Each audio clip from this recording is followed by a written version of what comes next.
Former President Joe Biden has been diagnosed with an aggressive form of prostate cancer that has spread to his bones, which has added fuel to the fire on the broader conversation of transparency from the Biden administration, Democrats, and the media. As you already know, the media and Democrats have been getting heat for their coverage of Biden's cognitive decline, especially with the release of Jake Tapper's book, which is causing an absolute liberal outrage. In this video, we are going to be talking about Biden's sudden cancer diagnosis and the tell-all book that is causing the media to melt down. Yeah, lots to break down today. Buckle up and let's dive in. Look, I mean, first of all, of course, we wish the best for the former president's health. And, you know, it sounds pretty serious, but hopefully he makes the right recovery. Like, I will say, whether the right time to have this conversation is now or at some point in the future, we really do need to be honest about whether the former president was capable of doing the job. And that's no, you know, that you can separate the desire for him to have the right health outcome with the recognition that whether it was doctors or whether there were staffers around the former president, I don't think he was able to do a good job for the American people. And that's not politics. That's not because I disagreed with him on policy. That's because I don't think that he was in good enough health. In some ways, I blame him less than I blame the people around him. And why didn't the American people have a better sense of his health picture? Why didn't the American people have more accurate information about what he was actually dealing with? This is serious stuff. Vance said what we already know. Carrying the nuclear football means you can't hide your medical reality. We nearly had a timeline where the current Democrat president of the United States is not only actively experiencing clear cognitive decline, but has stage 4 cancer as well. But remember, time and time again, we were told by the media and Democrat allies that President Biden was perfectly fine. Here's the part about Biden's cancer diagnosis that should concern everyone, even the left. Biden was diagnosed on May 16th with aggressive prostate cancer that had already spread to his bones. That's called a Gleason 9 with grade group 5, one of the most dangerous types. The doctor from Obama's White House went on MSNBC and said this cancer didn't just show up overnight. This prostate cancer has spread to the bone, that he could have had it for up to a decade, but certainly it's likely, would it be fair to say, it's likely to have had this for at least several years? Oh, more than several years. You don't get prostate cancer. So I just want to stop you. So this is not speculation. If you have prostate cancer that is spread to the bone, then he's most certainly, you were saying, had it when he was president of the United States. Oh, yeah. He did not develop it in the last 100, 200 days. He had it while he was president. He probably had it at the start of his presidency in 2021. Yes, that I don't think there's any disagreement about that. How did the most important man in the world with arguably the best health insurance have signs of cancer overlooked? And according to a doctor who went on NBC, Presidents Bush, Obama, and Trump all shared their PSA test results. That's the standard blood test to detect prostate cancer. Biden, no record, no transparency, just a vague physical summary last year saying he was fit to serve. Where was the PSA score? Why wasn't it reported? Why didn't anyone ask?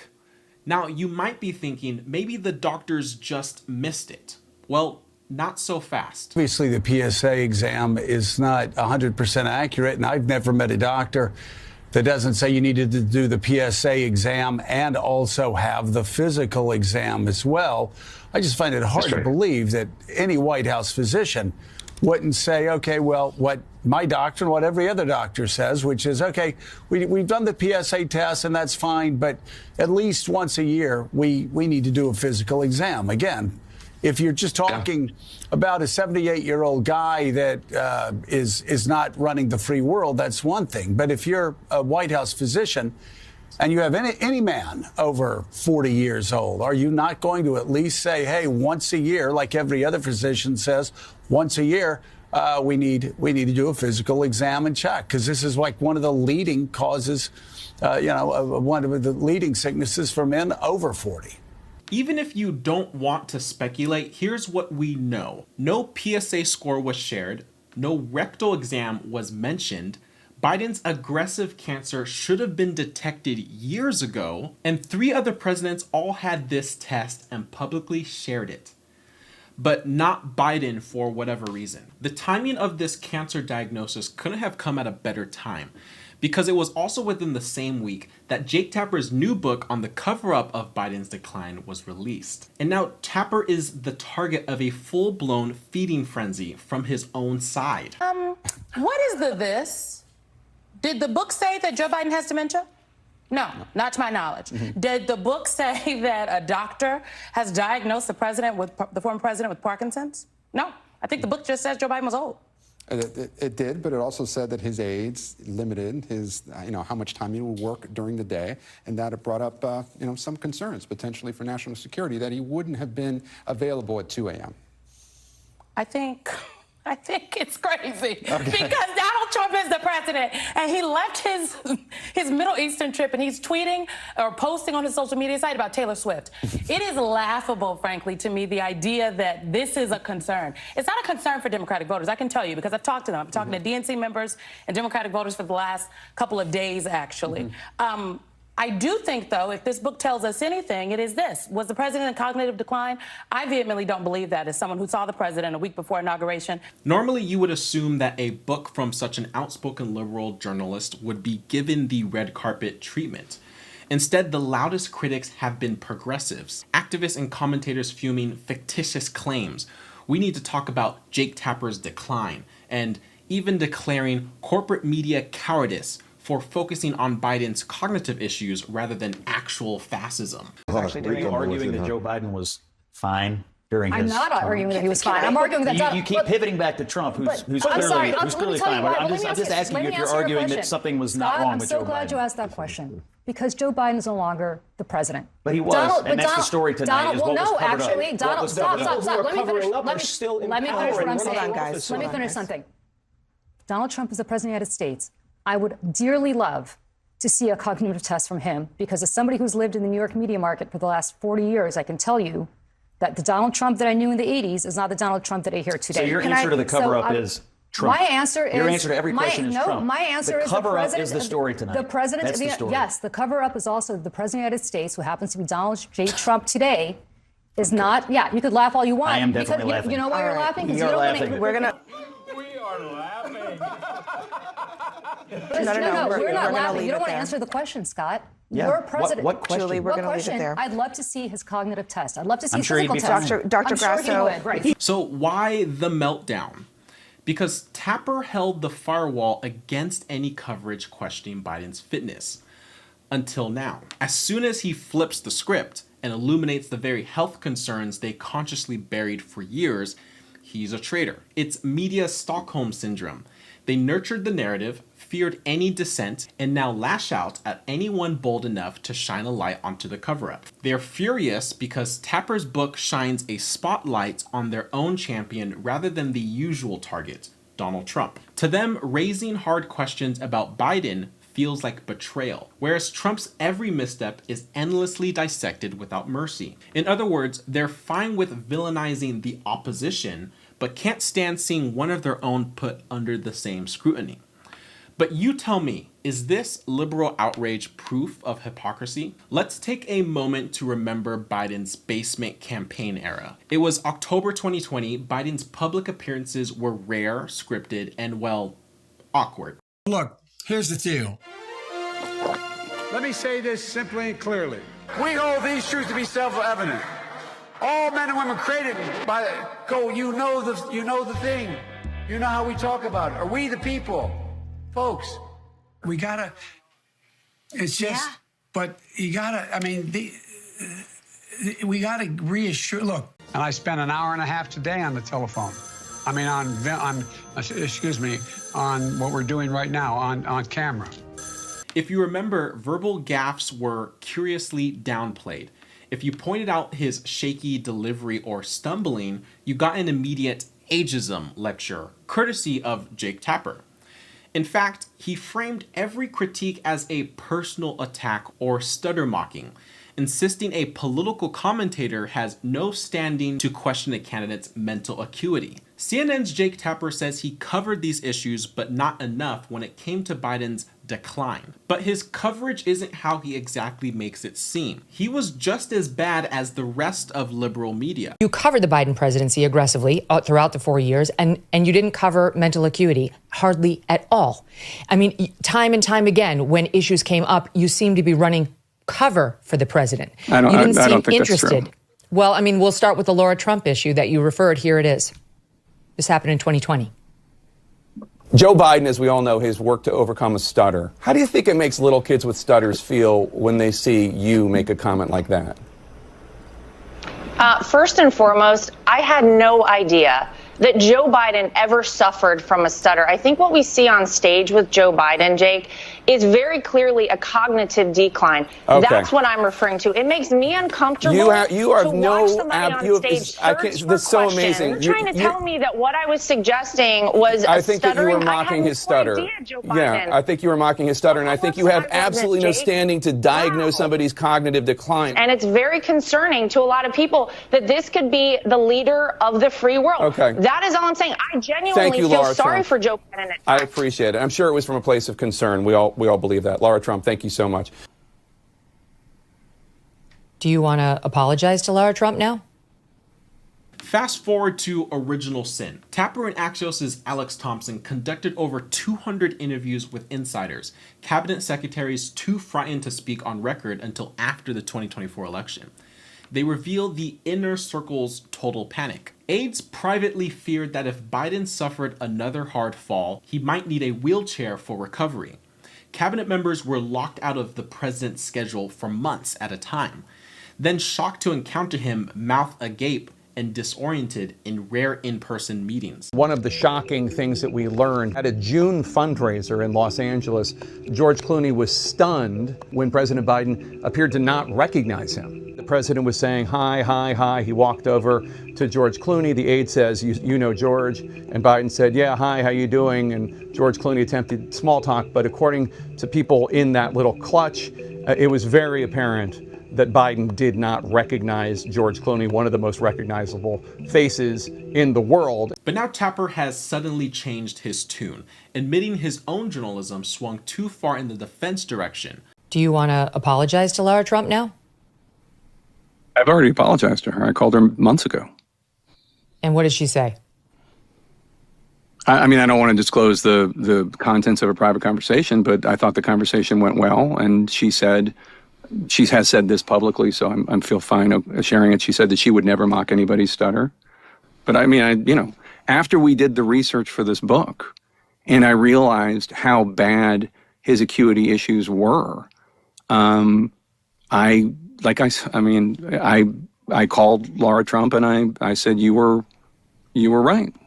She was totally right. But this aggressive pivot exposes two things: how extreme the initial self-censorship was and how hard it is to break free once you're inside the bubble. Now he's shifting, going from defender to whistleblower. It's like seeing your high school quarterback suddenly become the hall monitor. Unexpected, but maybe exactly what the team needed. It's the rare moment a journalist confesses, yeah, I played along. And in doing so, Tapper becomes a cautionary tale. If you defend your source too zealously, you risk losing the ability to report the truth when it really matters. But what do you think? Does that make his book more credible, or is it just too little too late? And a Fox News alert for you. Newly released audio of Joe Biden's 2023 interview with special counsel Robert Hur, shining a harsh light on the president's cognitive ability as he struggles to speak and even remember certain key dates in his life. Watch this.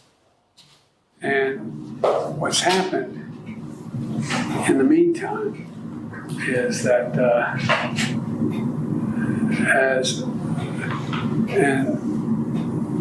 Trump gets elected in November of 2016. Then Axios released the full Hur tapes, recordings of Biden's 2023 classified documents interview where he repeatedly blanked on basic facts and confused timelines.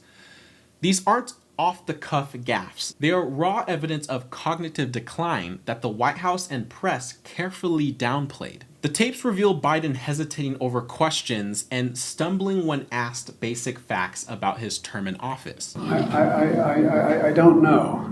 This is what, 2017, 18, that area? Yes, sir.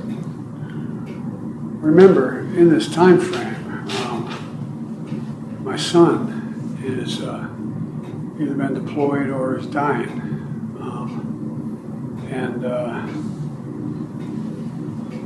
And so it was...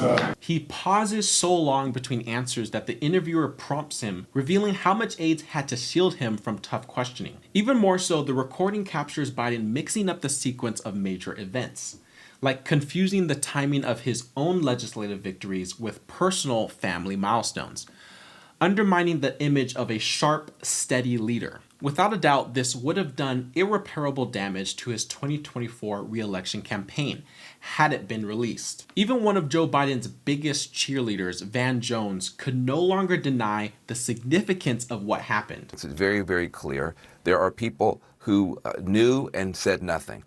And that is a crime against this republic. And I think the Democrats are going to pay for a long time for being a part of what is now being revealed to be a massive cover-up. Jones nails it. The lengths taken to shield the public from the truth have backfired, exceeding Democrats' expectations.